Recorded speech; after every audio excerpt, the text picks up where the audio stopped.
Good morning, everybody, and welcome back to CBI at 10. My name is Liz Mosley. I'm an editor and partner at Tortoise, and we're here this morning to talk about the return, hopefully, of international travel, when that will happen, how it will happen, and how the sector, particularly as it relates to business travel, is going to recover. As always, if you'd like me to put questions to the panel, please do so. You can submit them with your name or anonymously if you want to in the questions, and it will come through to me in the chat. As is customary, I'm going to start with John. Good morning, John Foster, Director of Policy and Comms at the CBI. How are you doing? Morning, Liz. I'm very well. How are you? Yes, I'm all right. Thanks very much, John. So what has happened? I mean, quite a lot has happened, I think, in the last 7 days or so. Do you want to just give us a bit of an update beyond the international travel question, which we're going to drill down into shortly? What do people need to be aware of now? Brilliant. Thanks, Liz. Well, morning, everyone, to colleagues listening in. Hope everyone had good and relaxing Easter weekends. I'm sure many of you, just like me, tuned into the Prime Minister's announcement on Monday afternoon. And listen, the PM, I think, made 3 really significant announcements. I think, firstly, we got an answer to that really important question. Are we going to move to step 2 of the COVID roadmap? Secondly, we had a bit of an update, slightly light on details from the Prime Minister's 4 COVID roadmap reviews. And then finally, we had a further announcement on mass rapid testing, which was really quite significant. And Liz, I'll just take each of those in turn, if I may. So just starting on the roadmap. Now, the Prime Minister has confirmed that we've met the 4 government tests, which will see a slight reopening of the economy, moving to step 2 as hoped for on the 12th of April. So that will mean the reopening of non-essential retail, of gyms, of hairdressers, and pubs and restaurants who are looking to do food and drink outside. So really good news, Liz, if you're after a trim, a workout, and a pint, not necessarily in that particular order. The second thing the Prime Minister touched on are the 4 reviews contained in the COVID roadmap. Now, listen, the real meat of today's discussion, the experts in Clive and Helen will talk a little bit more about international travel. So I'll just touch on the other roadmap reviews. I think first and foremost, we saw a little bit of detail on the review looking at COVID status certificates. Now, what the government did confirm is that these certificates could play an important but temporary role going forward. Now, critically, the certificates would look at 3 separate elements, either a vaccine, a negative test, or natural immunity. But there would be, really importantly, exemptions for those people for whom vaccinations or testing isn't appropriate, pregnant women being the most obvious example. But the government did stress that they are some way off finalising these plans. And really importantly, certifications won't play a part in the reopening on the 12th of April, the ability to go to the pub or a restaurant, for example, and also a little bit further forward as we hopefully move to step 3 on May the 17th. Now, the government were also equally clear that there will be some settings, such as essential public services, public travel, and indeed essential shops, where presenting any kind of certification will not be required under any circumstances to ensure fair access to all. So a really important point. I mentioned it was pretty light in detail. So listen, what are the next steps that the government are looking at? Now, we know that the government intends to run a number of trial events kicking off in mid-April. Now, these trials will run across a series of venues associated with different settings, and they will test reductions also to social distancing requirements. So the plan is for the early pilots to focus just on testing alone, and the government have an ambition of getting 20,000 people into Wembley for the FA Cup final on the 15th of May. Now, as I mentioned, there is a bit of light on detail. It does feel like the government have taken a step back from earlier briefing around the idea that you'd have to present some kind of certification to go to the pub, for example. But what the Prime Minister did say, which was particularly significant, is that any such scheme is likely to become a feature of our lives until the threat of the pandemic recedes. So some form of certification does feel like it is around the corner. I'm sure colleagues will have views. Please do put them in the chat. We can come back to questions later. Second roadmap review is just on social distancing. Yeah. Now, the government has been progressing behind the scenes with this, and we now know some of the key questions that they are looking at, particularly how and when it will be safe to lift or remove entirely things like the 1 metre plus rule, the COVID secure measures, and really importantly, the working from home guidance. And I'll touch on that in a second, Liz, if I may, because I know this is really important for a Yeah. number of listeners. For me, though, Liz, probably the really interesting part of what the government said around this particular review was the almost explicit link between any relaxation of the big social distancing measures and the questions being explored by the COVID status certification review. So it does feel that like there are almost three pillars to the Prime Minister's plan for reopening: vaccines, mass testing, and some kind of COVID status certificate. Now, in terms of next steps, we're expecting a bit more of a formal review, the opportunity for business to input some evidence based on those questions that I mentioned above. As ever, please do put views or considerations in the chat. Really grateful to hear from colleagues. But I think the most immediate issue for us, which I just mentioned, is this question of working from home guidance, which does feel like there's quite a bit of confusion.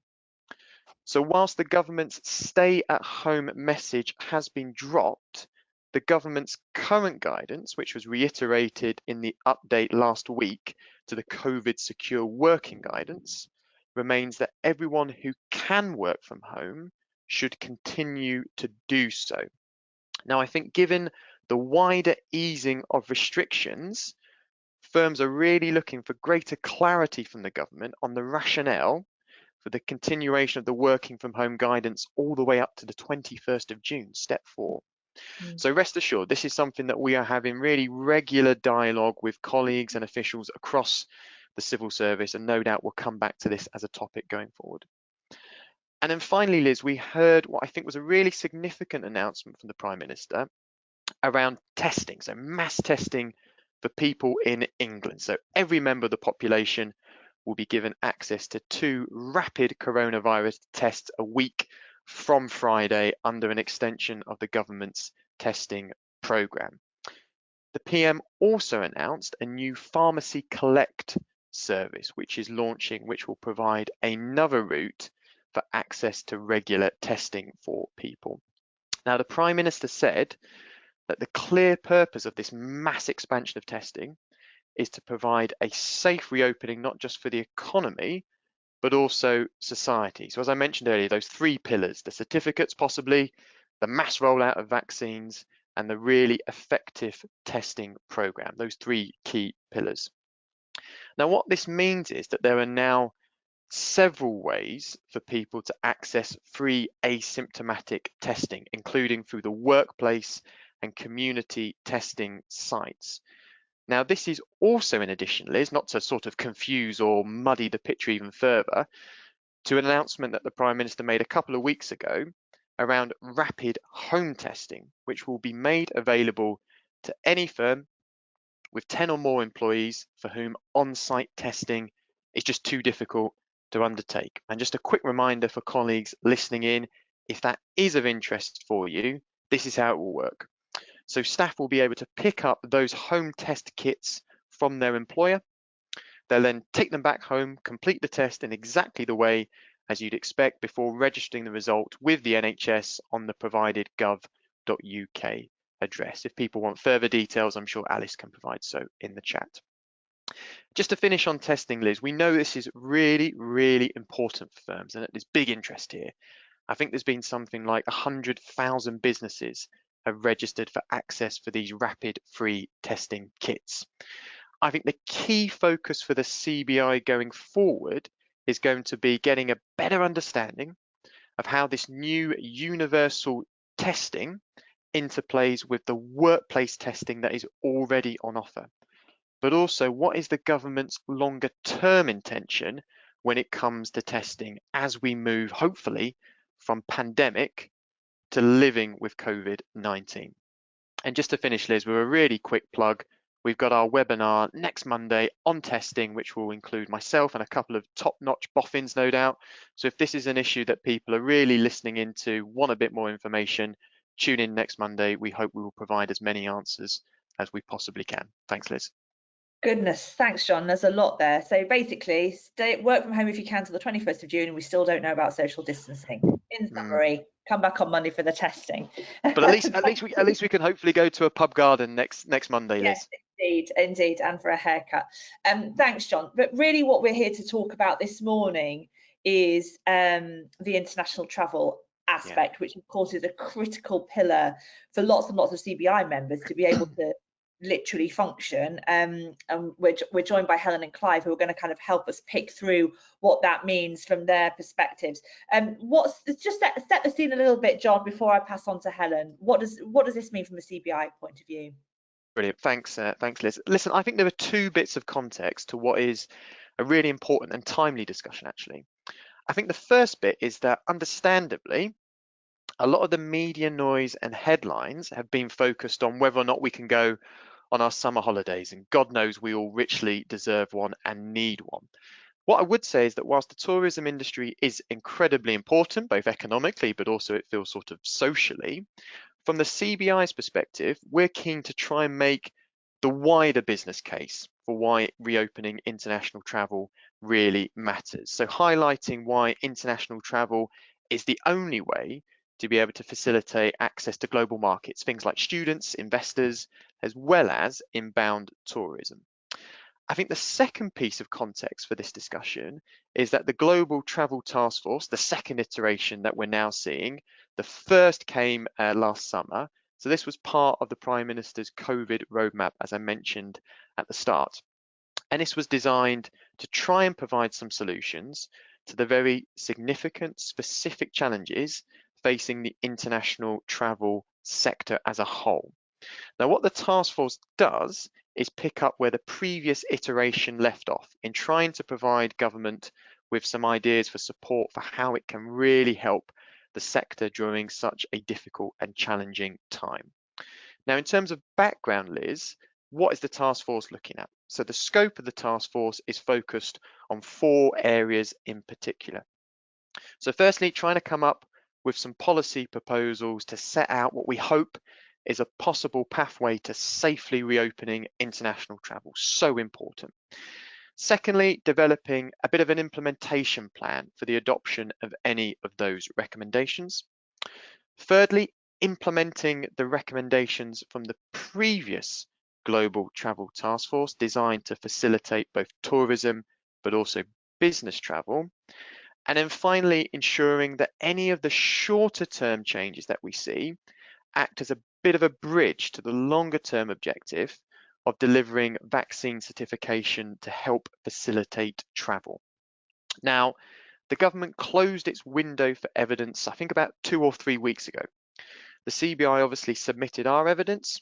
Our central pitch, if you like, Liz, was that what we have now is a pretty unique opportunity for the UK. It's a combination of our successful vaccine rollout alongside the advancements that we've made in mass rapid testing means that we feel there's a real opportunity for the UK to almost lead the world in reopening international travel. You can call it a reopening dividend, a reopening bounce, call it whatever you like. But if we're able to crack this nut safely and effectively, the UK could really lead the world here. Now, to do this, we in our evidence recommended that the task force look at 4 things in particular. So firstly, a bit of a risk-based approach for reopening international travel, and it has to be done in sync with our global partners. I mentioned that there's an opportunity for us to lead the world, but we can't do that in isolation. We need to work with our global partners. Secondly, we need simple and effective border arrangements to help facilitate those reopening efforts. Thirdly, we need consistent comms to help provide confidence for consumers and businesses alike. We need to avoid a repeat of some of what we saw last summer, where the comms was just a little bit all over the place. And then finally, we need a way forward for the UK leadership in reopening global traffic, not just for tourism, as I mentioned, but for some of our world-leading aerospace, maritime industries, those kind of pieces. Now, just to finish, Liz, the Prime Minister on Monday at his press conference did provide a little bit of an update. So we heard some of the early reportings from the task force. Now, the Prime Minister said he was hopeful. He was hopeful that we would be able to get international travel reopened and the ease of lockdown taking place on the 17th of May. But he did say he is unwilling to confirm so at this stage due to the state of the pandemic abroad. We all would have seen the news reports of the third wave shifting across some of our partner countries in Europe. He also provided some pretty light details on what a traffic light system for foreign travel might look like. We're expecting a little bit more detail on this as part of the Global Travel Task Force report, hopefully later this week. Now, as I mentioned, we're still awaiting the details, but a traffic light system sounds very much in keeping with that kind of risk-based approach that I just mentioned. Now, the critical aspect here is it's going to be twofold. Firstly, everyone's going to want to know what countries will be placed under what traffic light, and then crucially, how much time are operators going to be given to be able to prepare for reopening routes. We saw last summer, you can't flick on or off a route in a matter of 24 or 48 hours. So timing and indeed comms is going to be really important here. And I'll just finish, Liz, well, basically where I started, which is emphasizing that the role I think the CBI can really play here is as a voice advocating for why reopening international travel matters for the economy as a whole, for our professional services, for our manufacturing, for our universities, for the connectivity between the four nations of the UK, and yes, of course, for inbound tourism. That's the voice that we've been taking out. We had a really good op-ed from Lord Billamoria, our president, last week in City AM. Would highly recommend people reading it if it is of interest. And that is very much the pitch that we will be making in the coming days and weeks. Thank you, Liz. Thanks, John. And thank you very much to Clive and Helen for waiting patiently while John finished his comprehensive opening remarks. There's been a lot to get through in the update for obvious reasons. I'm going to come to Helen Kennett. Now, don't worry if you can't see Helen. Nobody can see Helen. She's just on audio, unfortunately, this morning. Are you there, Helen? Yes, I am, Liz. Hello, Hi. good morning. Helen Kennett is Director of UK Government Relations at Rolls-Royce. I wonder if you might open the bidding from your perspective, Helen, and just explain to us what has the impact of the sort of, it's not a complete ban on international business travel. There are exemptions. What has been the impact over the past year or so on Rolls-Royce? Thanks very much, Liz, and thanks very much to the CBI for putting on this webinar today. And just to echo what John was saying about the CBI's role in this issue, I think it's critically important on behalf of the whole of the UK economy that the CBI has stepped up on this point. And I too would applaud the op-ed that was in City AM earlier on this week. In terms of the impact of this on Rolls-Royce, just to maybe start by explaining the Rolls-Royce group to people so that they understand what we do. We don't make cars. I thought I'd just start off with that. What we are is an international power systems group, and we have three principal businesses, but the biggest one of which is our civil aerospace business, which used to be 51% of our revenues. And the way that we make our money in civil aerospace is through three activities. One is selling engines. The other one is through engine flying hours. So that's power by the hour that we get from our customers as and when the engines are flying. And then the other one is through maintenance, repair and overhaul. And I thought it was worth mentioning that because that then explains the reason why what has happened through the pandemic has had such a big impact on Rolls-Royce. So if I take them in turn, in terms of original equipment and selling engines, obviously without certainty about what's going to happen in global aviation, then people have either been pausing or have cancelled their orders. Engine flying hours, which is the power by the hour way in which we get our revenues through from our airline customers, that's obviously taken a very significant hit as people have not been flying And then maintenance and repair and overhaul. If those engines aren't flying, then they don't need to come in for maintenance, repair and overhaul. So across all three areas, our civil aerospace business has been impacted. And we're a global business. We're in many countries around the world in terms of our operations and facilities, but our civil aerospace business is headquartered in the UK. And so therefore, the impact that the Rolls-Royce Group and our civil aerospace business has felt has been really strongly felt here.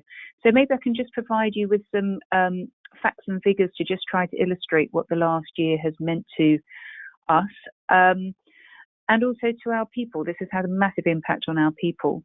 So the pandemic created a 4 billion pre-tax loss for us in the last year.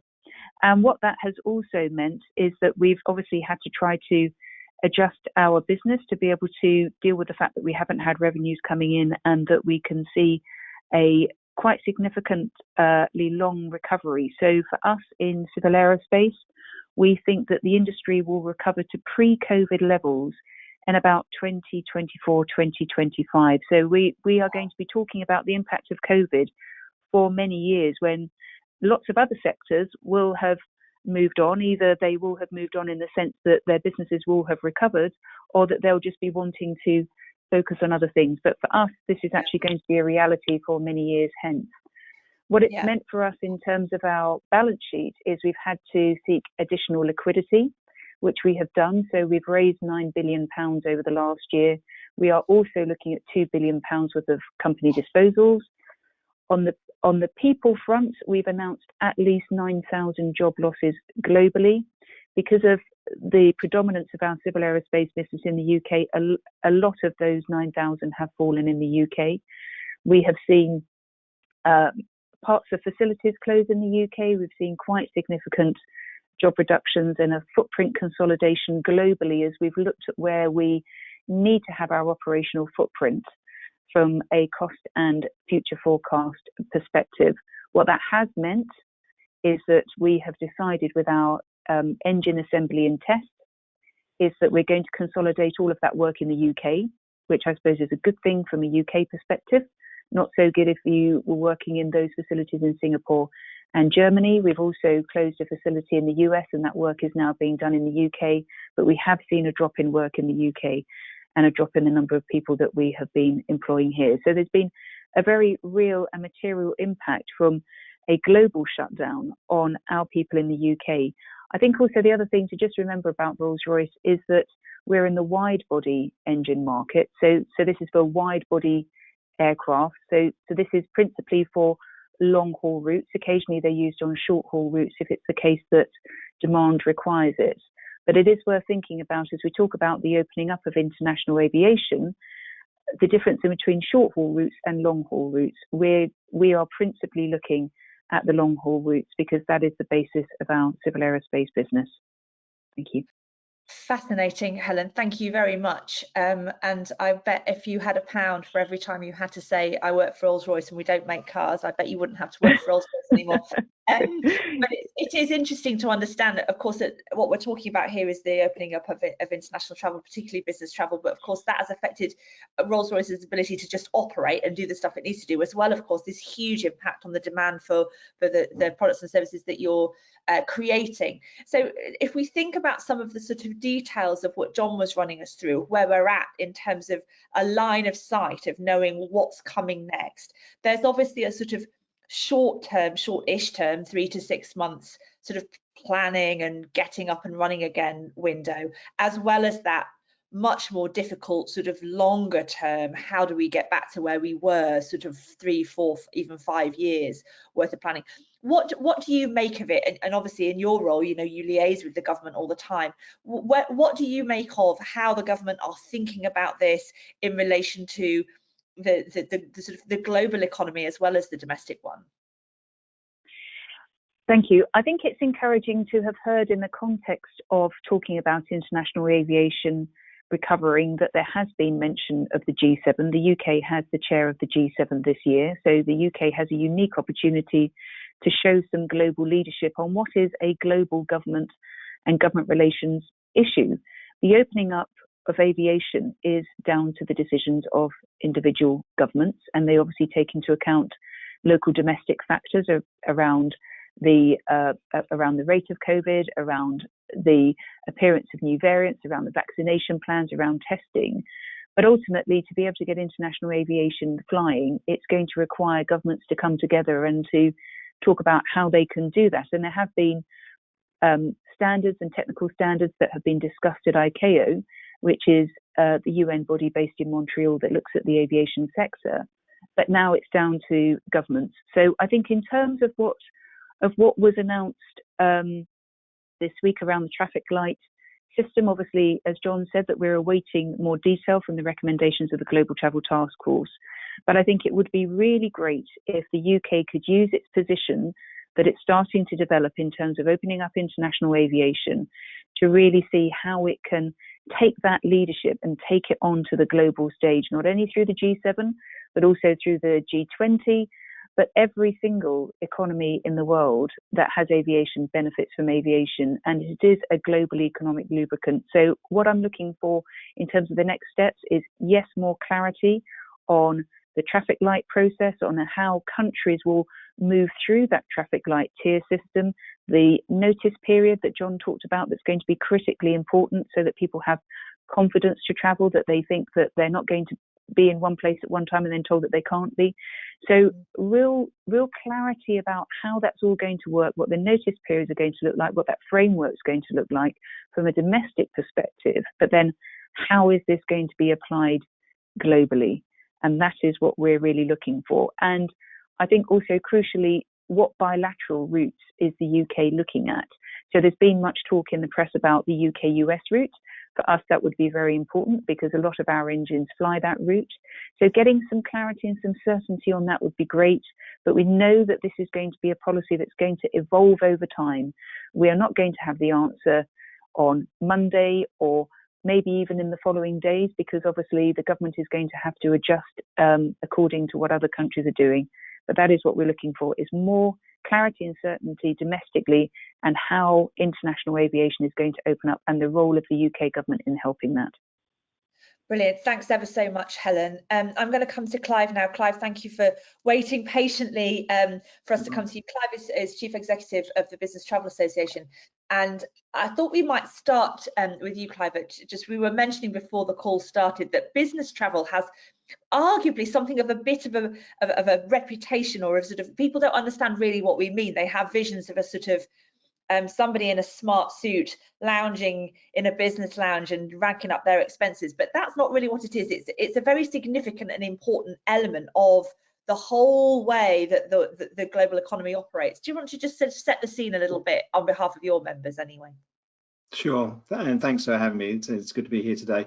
No, you're absolutely right. I mean, unfortunately, business travel does have a bit of a bad rap in both government and with the general public, and of understanding what it is. And business travel, effectively underpins the global economy, as Helen has referred to, and it's misapprehension, misunderstanding that it is that businessman traveling around or businesswoman traveling around and doing deals.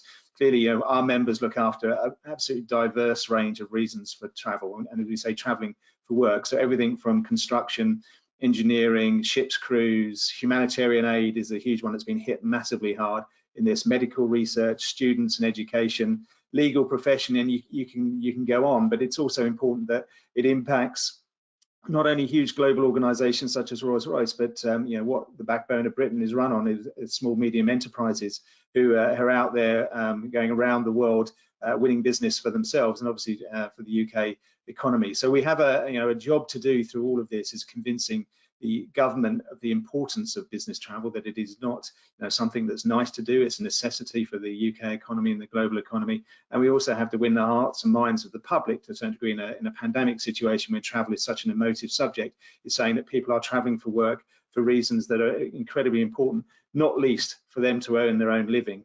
But of course, very important for the UK economy. And we've just launched a small campaign on social media around the business travel pound to try and demonstrate exactly that point, that everything that pretty much you touch in your day-to-day life as a consumer has a business travel trip behind it, even if that's just getting in a car to drive to a meeting at a factory, or getting on a long-haul aircraft to go for a meeting in Hong Kong. So that's the first part that we have to understand. And we totally get why the government have been focused on holidays. It's something that's very very dear to us as Brits, and we all love a holiday, but that isn't what travel is about. It's a huge part of driving what we're good at, and we've had an amazing aviation industry, and we still have one here, being an island, and we need to maintain that. People have to understand the absolute critical nature of the importance of the really strong British aviation industry to the UK and its economy.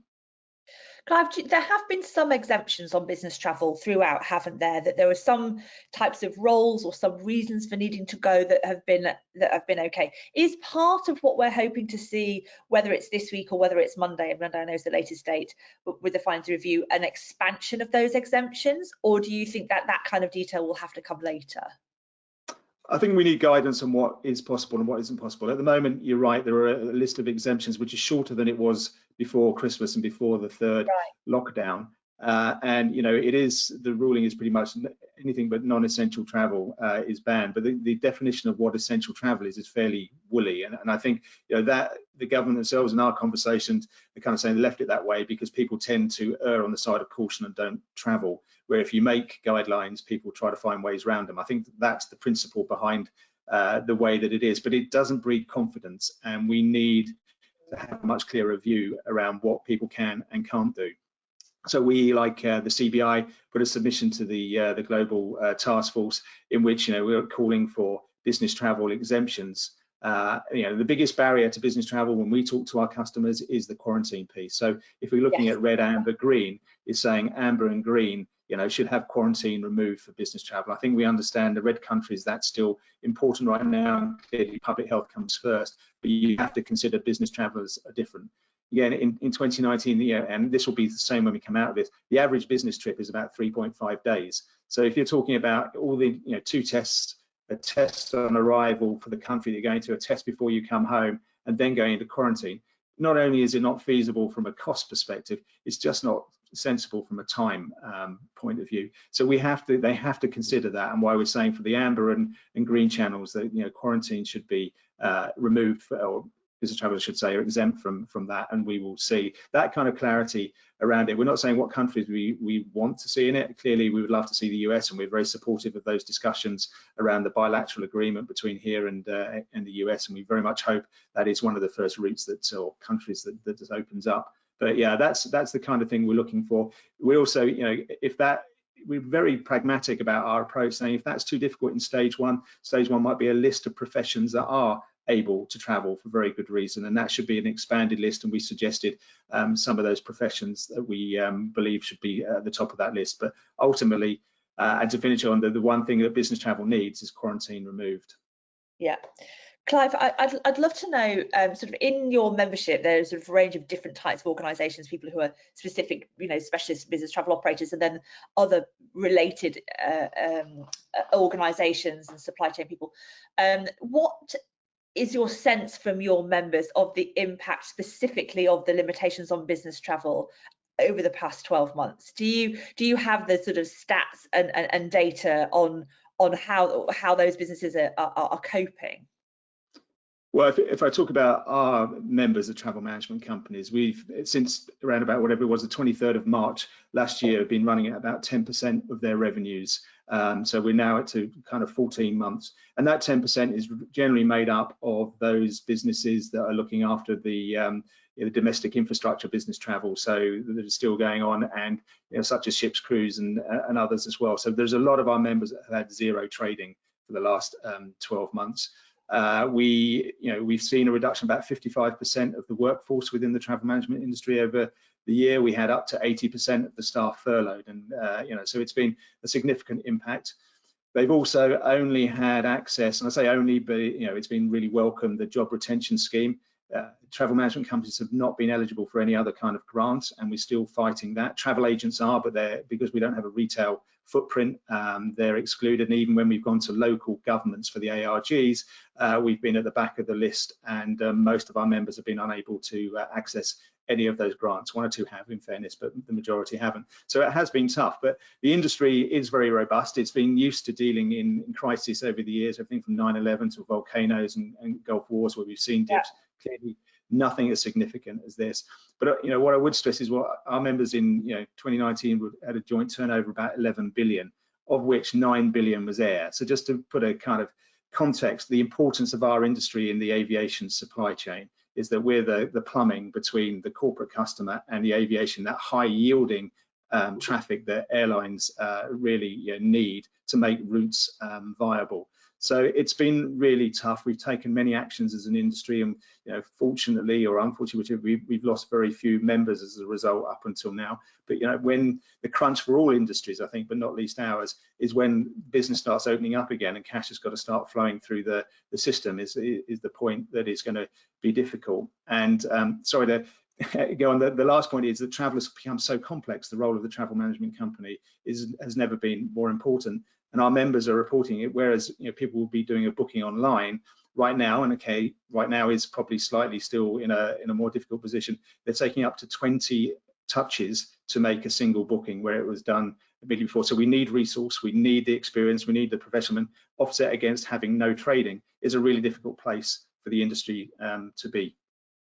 Clive, do you have a sense of the demand? When John was doing his introduction, we talked about social distancing in offices and that being a sort of key element of getting sort of people domestically, understanding and businesses trying to plan of how am I going to fit people in and who's going to stay at home when and all that kind of thing. Do you have a sense of how much organisations that use international business travel as part of their, for example, a sales operation, the kinds of business travel that people might look at and kind of go, well, you can do that over Zoom, rightly or wrongly. Do you have a sense of where that sits in the priorities of businesses trying to get back up and running again? Yeah, I mean, talking to customers, and it really does vary by industry and by company, but it's been really interesting. Right at the beginning of this, and people were kind of getting into video calling as we are today, and it's like this is great. The bizarre thing about this is the longer it's gone on, it's become right. Actually, we need to get back out and start seeing people now. And I think from a sales perspective, people are desperate to get back out and start winning business, although it's extremely difficult. It comes back to the point of Britain being a global leader. You do have an opportunity. The first that get back out there when you're able to are going to have first movers advantage within this. So I think it's good that Britain does that. But there are other organisations. I had a director of a manufacturing company ring me yesterday after we were talking on the BBC and saying, look, can you help? We've got sites we need to get out to in the Philippines and in the Far East. We've got projects that we stopped and we need to get back out there.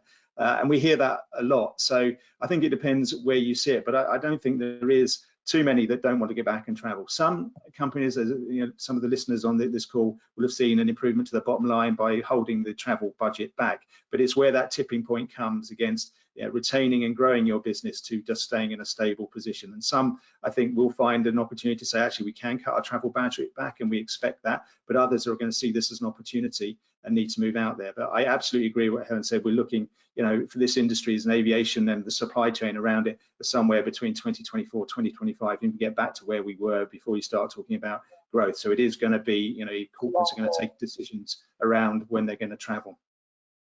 Thanks, Clive. And I'm going to just bring Helen in just before we run out of time in a few moments. Helen, you mentioned before that you're really looking for sort of a global leadership and a global solution to this, a global route out, the roadmap. I don't know what the phrase would be. I wonder if we talk about the specifics of what we hope to see tomorrow, Friday, Monday. How optimistic are you? It's a bit of a cheats question that the government is going to come up with the goods of what you and colleagues in your organisation and adjacent ones are going to get what you need to be able to plan in the near term. Okay, so in terms of my levels of optimism, I wouldn't want to comment on that. I think obviously that we've got to wait to see what the government says. I think that there is an opportunity for the government to talk about bilateral routes and how it's going to establish those bilateral routes and what the triggers are going to be able to open up routes so that people can see the direction of travel of the data in relation to a particular country, and so therefore will be able to anticipate that it will be able to open up.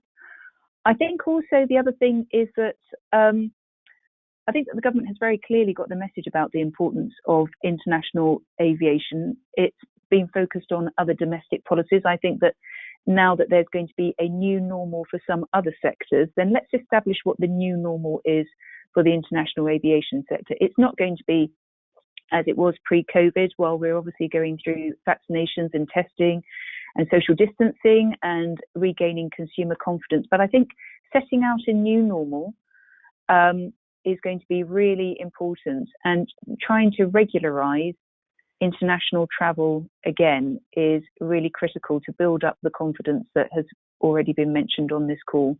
People just need to have a sense of certainty. So I think if that's what the government can publish, then I think that is going to be a real step in the right direction.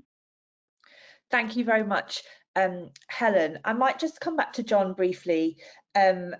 We get to, let's say it's Friday, it might be Monday, the thing happens, we all read it. What then? God, what a question that is. So, I mean, just to sort of, to Helen's point, I think whatever comes out at the end of this week or the start of next week isn't going to be the end. It's almost going to be the start. So I think what it will throw up is lots of questions. It feels pretty unlikely to me that it is hugely comprehensive, but that it is at least a framework which will start to provide some areas of clarity, a bit of direction, and some guidance that firms can start to get their teeth into. So my honest answer, Liz, is I imagine that firms will take a little bit of time to dissect what it means in practice. And then, as we've seen throughout this pandemic, firms will switch very quickly to, okay, what does this mean practically for me? What do I have to do? What's the Monday morning test for how I can take this forward? So my honest reflection is, I imagine and I hope that it will be a helpful step forward, but it is, I feel, unlikely to provide all the answers in one go, simply because we're moving in a pandemic that shifts constantly and is data and public health driven. So I hope it's a good starting point. I hope that it's something that firms can then digest practically, but I suspect we'll be revisiting this issue for a good few weeks, albeit months to come.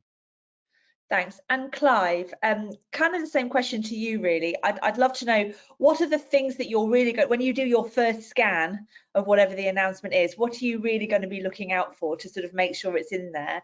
And then secondly, sort of what would be your sort of next 4 weeks after that in terms of liaising with your members, liaising with the government and so on?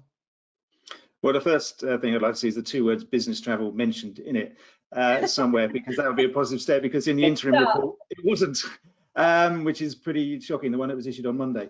So I think, yeah, what we want to see is everything else has said, that it is just the start. We realise we're not expecting all the answers on Monday, far from it. It is that laid out roadmap for what business travel or international travel looks like, what is needed for it to restart and when, and then our members can start planning, our customers can start planning around when that is. We all know that those plans may change given the dynamic nature of this situation. So I think we want to see some clarity around that. I think it's good that it's out there, because what it does do is raise travel to the top of the agenda for at least some period, and I think that's also important.